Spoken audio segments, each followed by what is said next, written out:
The Gambia's struggle for freedom, how ordinary people fought colonial rule. Welcome to Untold Africa, where we explore the powerful stories of a continent shaped by resistance, resilience, and revolution. Today, we journey to one of Africa's smallest nations with one of its biggest hearts, the Gambia. When we talk about colonialism in Africa, the big players often steal the spotlight: Congo, Algeria, and Kenya. But the Gambia, its story is just as fierce as a narrow strip of land carved by a river and a colonial contract. British rule may have drawn its borders, but the people drew the line. The Gambia, named after the river that slices through its heart, became a focal point for European powers in the 15th century. First came the Portuguese, but by the 18th century, the British muscled in, hungry for land, labor, and profit. By 1889, the British officially declared the Gambia a protectorate, not a colony in the traditional sense. But don't be fooled. This was control, exploitation, and racial hierarchy disguised as civilization.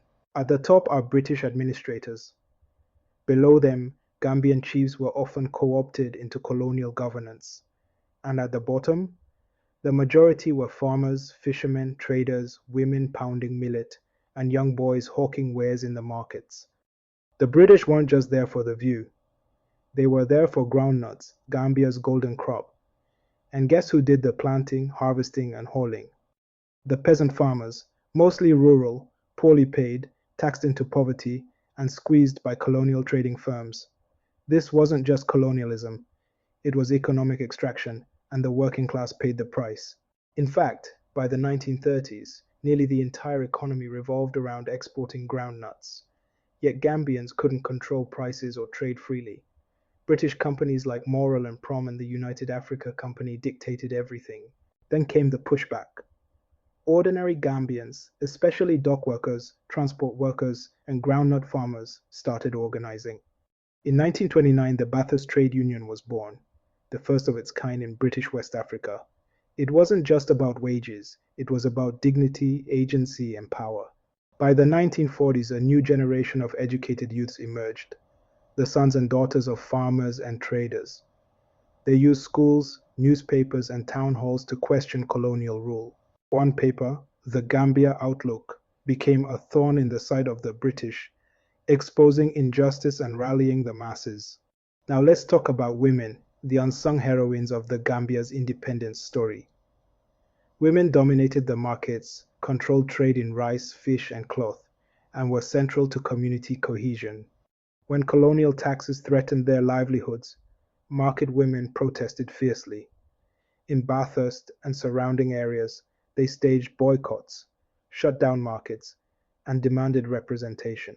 These women weren't just passive supporters, they were political actors. Activists like Lady Augusta Jawara, wife of Gambia's first president, and the countless unnamed aunties in the markets were the backbone of the nationalist cause. As political parties formed in the 1950s, like the People's Progressive Party, PPP, the divide between colonial elites and the common people grew starker. While the British clung to power, the people mobilized, organizing, voting, and demanding change. The working class, youth, and market women were the foot soldiers of the movement. Enter Dauda Jawara, a veterinarian from a humble background who led the PPP to victory. His appeal wasn't just policy, it was his connection to the people.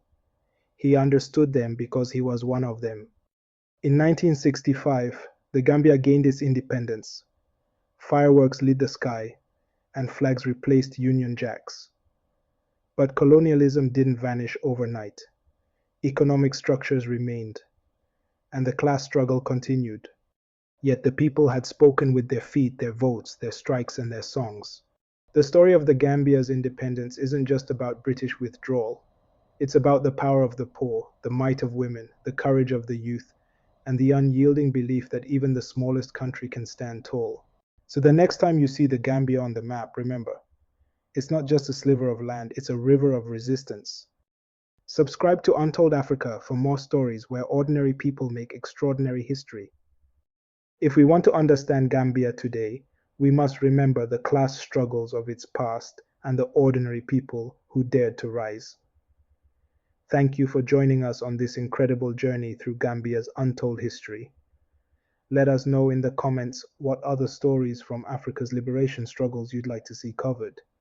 Don't forget to like, share, and subscribe to Untold Africa for more stories where ordinary people make extraordinary history, and as we continue to explore the stories that shaped Africa's past and future. Together, let's celebrate the legacies that define us. Until next time, stay critical and keep questioning.